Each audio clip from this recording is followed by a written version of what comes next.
نبی علیہ الصلوۃ والسلام کی ذات کے معاملے میں کوئی بھی کسی بھی قسم کی رعایت منظور نہیں. نبی علیہ الصلوۃ والسلام کی ذات تمام نعوذ باللہ تمام اختلافات سے پاک ہے. نبی علیہ الصلوۃ والسلام کی ذات اللہ کے بعد سب سے زیادہ محترم ہے. نبی علیہ السلام کا دامن جب تک ہے، جو مسلمان جن کے پاس کبھی کبھی کوئی قادیانی مرتد جاتا ہے نا، وہ دل کو تھام کے میری بات سن لو. دنیا نے ہمیں دیوبندی بنایا، بریلوی بنایا، انصاری بنایا، قریشی بنایا، پٹھان بنایا، شیعہ بنایا، سنی بنایا. اتنا کچھ بنانے کے بعد نا دشمن نے بڑی کوششیں کی.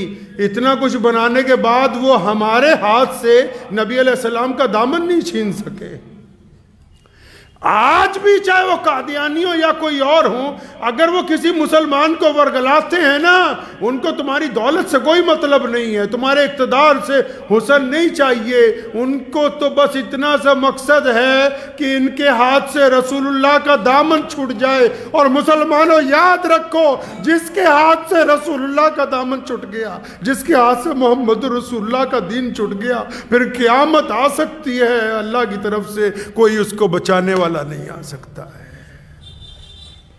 ہمیشہ یاد رکھو، ہمارا سرمایہ کیا ہے بھائی؟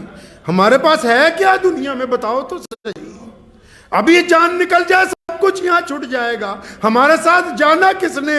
میں قبر کے حالات پڑھ رہا تھا، خدا کی قسم ختم نبوت کا پڑھ کے اس میں لذت آ گئی. فرشتے جب قبر بند ہوتی ہے نا، فرشتے آ کے پوچھتے ہیں بندے سے، بتا تیرا رب کون ہے؟ اور بندہ کہتا ہے میرا رب اللہ ہے. تو پھر ان فرشتوں کو واپس چلے جانا چاہیے کہ جب اس بندے نے کہہ دیا کہ میرا رب اللہ ہے، جب یہ تسلی ہوگی کہ بس یہ اللہ والا ہے تو پیچھے ہٹ جاؤ. لیکن اس کے باوجود اللہ پھر پوچھتے ہیں کہ نہیں اتنے پہ بات ختم نہیں ہو سکتی. میرے بندے کو پوچھو کہ محمد الرسول اللہ کو جانتا ہے کہ نہیں جانتا؟ محمد الرسول اللہ کو جانتا ہے کہ نہیں جانتا؟ اس ذات کے بارے میں تمہارا کیا خیال ہے؟ ورنہ آپ اندازہ لگاؤ، سیدھا مالک کی پہچان کر رہا ہے، اس کو تو چھٹکارا دے دینا چاہیے. فرمایا نہیں، اگر مجھے جانتا ہے تو پوچھو کیا میرے محبوب کو بھی جانتا ہے؟ اور جب وہ بندہ کہتا ہے نا کہ میں اپنے محبوب کو بھی جانتا ہوں، پھر حکم ہوتا ہے کہ اب قیامت تک کے لیے آرام سے سونے دو، ابھی میرے اس بندے کو کوئی چھیڑنے والا نہیں ہے. ہم پیدائش سے لے کے قبر کی لحد تک محمد رسول اللہ کی اتباع میں ہیں. اور ہمارا سرمایہ کون ہے بھائی؟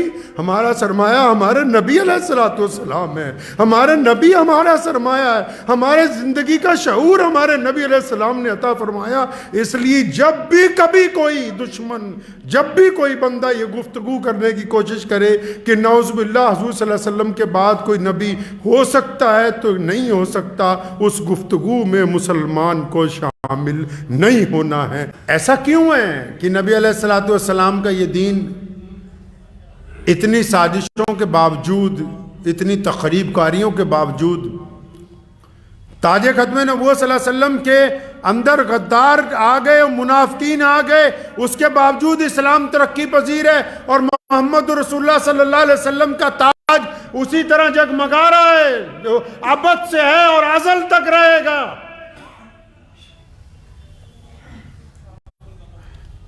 کیونکہ نبی علیہ الصلوۃ والسلام اسلام کی بنیاد ہیں.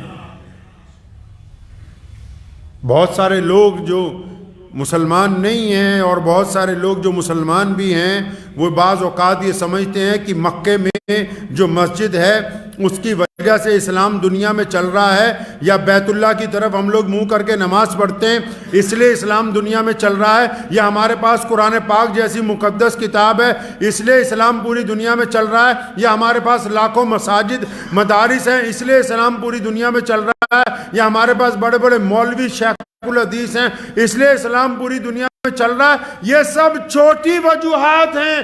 پوری کائنات میں اسلام اس لیے آج تک قائم ہے اور اس لیے قیامت تک قائم رہے گا کیونکہ محمد الرسول اللہ کہ یہ صلی اللہ علیہ وسلم کی اقتداء کرنے والے لوگ، محمد رسول اللہ کی اتباع کرنے والے لوگ محمد رسول اللہ سے اپنی جان سے زیادہ پیار کرتے ہیں، اور یہ محبت کا نتیجہ کہ اسلام پوری دنیا کے اندر قائم اور دائم ہے. مجھے ایک صاحب نے پوچھا کہ قادیانیوں کے ساتھ بات چیت ہو سکتی ہے، تو میں نے انہیں دنیاوی طور پر سمجھانے کے لیے ایک بات پوچھی. میں نے کہا اگر کوئی تمہارے باپ کو برا کہے تو اس کے ساتھ بیٹھ کے بات کرتے ہو؟ کہتے ہیں نہیں، اس سے کیسے بات ہو سکتی ہے جو نعوذ باللہ ہمارے، اگر آپ کی ماں کو کوئی برا کہے تو اس سے بیٹھ کے بات کر سکتے ہو؟ اگر کوئی کاروبار میں آپ کو بار بار کاروبار میں ڈاکہ ڈالے، آپ کے کاروبار کو نقصان پہنچائے، کیا تم اس کے ساتھ معاملات رکھ سکتے ہو؟ اور اگر کوئی تمہارے بچوں سے دشمنی کرتا ہو تو کیا اس کے ساتھ معاملہ رکھ سکتے ہو؟ کہنے لگا بالکل نہیں رکھ سکتے. تو پھر سنو محمد رسول اللہ صلی اللہ علیہ وسلم نے کیا فرمایا. فرمایا ایمان والا وہ ہے، ایمان والا وہ ہے، مسلمانوں ایمان والا ہے ہی وہ. فرمایا یا رسول اللہ کون ہے ایمان والا؟ فرمایا جو مجھے یعنی محمد رسول اللہ کو اپنی جان سے زیادہ، اپنے مال سے زیادہ، اپنی اولاد سے زیادہ، اپنے ماں باپ سے زیادہ، فرمایا حتیٰ کہ اپنی جان سے زیادہ جو محمد رسول اللہ سے پیار کرتا ہے بس وہی ایمان والا ہے.